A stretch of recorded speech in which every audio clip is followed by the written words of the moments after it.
we're here, basically, to talk about how we can safeguard our, community from prescription drug use. We've been doing a lot of research, well, not me particular, but Quest have been doing a lot of research, and we're finding out, man, that a lot of our babies are really getting involved, with these prescription drugs.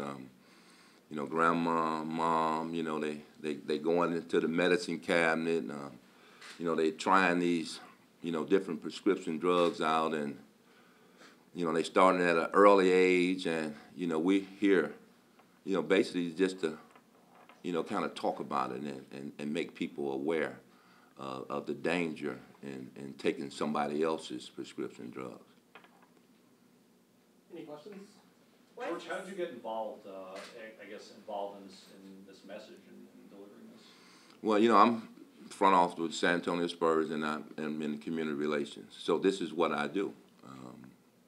I do it in San Antonio, but when you talk about community, you're talking about it nationally. So we have an opportunity here. My partner here, Jeff Pierce, who is a doctor, me and him talked about it, and I told him that I wanted to get involved. So we're here in Fort Wayne. Why is this so important at the collegiate sports level?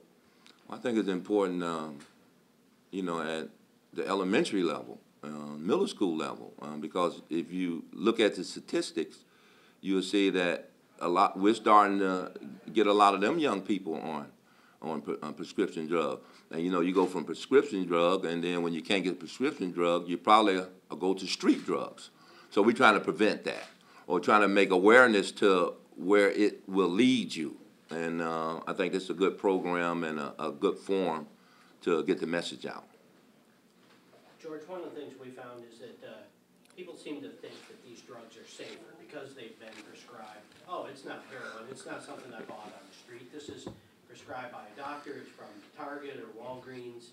How do you counter that sense that, oh, it's got grandma's name on it, it must be okay to take? Well, I can go way back to, say myself, when I was on high blood pressure medicine.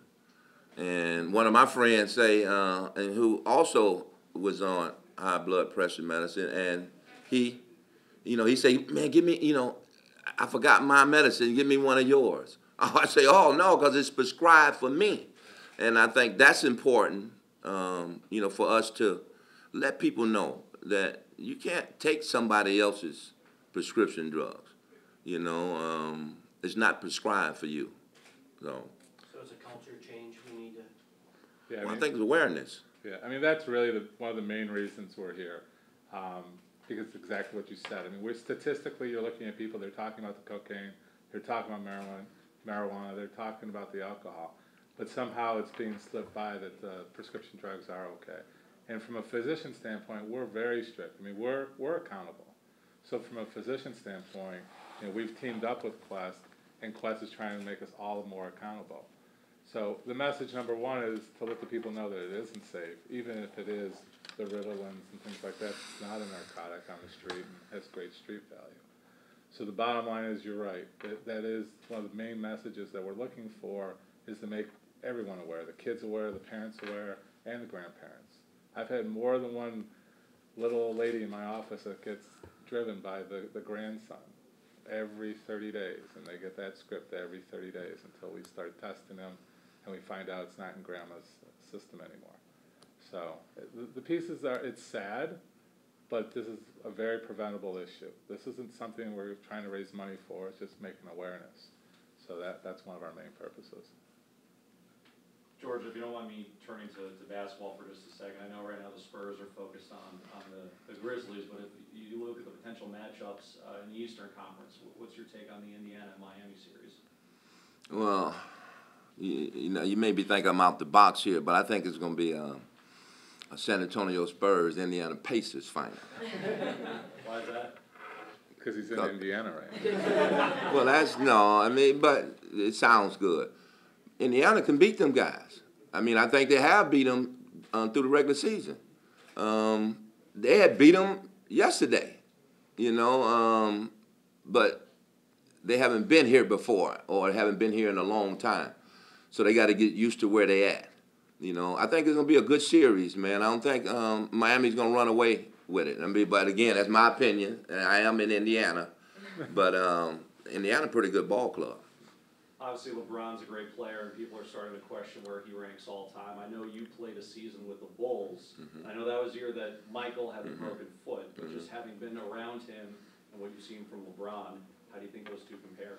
Well, I don't think there's no comparison. You know, I think Mike had his era and had his time, and we've seen some tremendous things that Mike accomplished and won championships. LeBron had won one. We haven't seen anybody like LeBron before, size-wise, speed-wise. You know, just his physique itself is so impressive. So it's hard for me to compare him. I think give LeBron some more time and let him win some more championships, and if that happens, then, you know, we might can do some comparing. Are there any guys currently that remind you of yourself as a player? Kevin Durant. You know, and the reason why, because he home just like I was during this time. You know, I mean, because I never won a championship, you know, and as tremendous ball player as he is, you know, you got some other great teams, you know, in that league. And then, you know, he ran into bad luck, you know, Westbrook. That other half, I call it the other half of the team, wasn't around. So, you know, Kevin, but he's a beautiful young man. He cares about his community, and you know, I'm proud that they compare him to me. I got to ask you, your first scoring title, of course, that great final day with David Thompson. Did you know going into your game how many points he had scored and how many you needed to win the scoring title? I did. Unfortunately for me, he played in the afternoon, and I played at night. So when he scored 73 and took the scoring lead, I had the scoring lead throughout the season. So they called me and said, "Ice, you need 59." So I got 63. That won my first guy. Yes. It was a team effort. I couldn't have done it, you know, without them guys. I mean, and to me, that's what life's all about. It's all about relationships. That's why I'm here in Indiana. You know, it's all about relationship. We building relationship and creating the platforms where we can have an impact on somebody's life. Back to the prescription drugs, how do you feel your message goes over? Do you feel like you're making a difference, like it's resonating with folks that this is a big problem, or is it kind of falling on deaf ears? Well, I think in time, you know, I mean, it's like anything else, you know, the more we get it out, the more we make people aware that it is an issue and it is something that they have to address personally. I think it can't do anything but, you know, have impact on people's lives, because it's a danger. You know, you can lose your life by taking something that is not yours.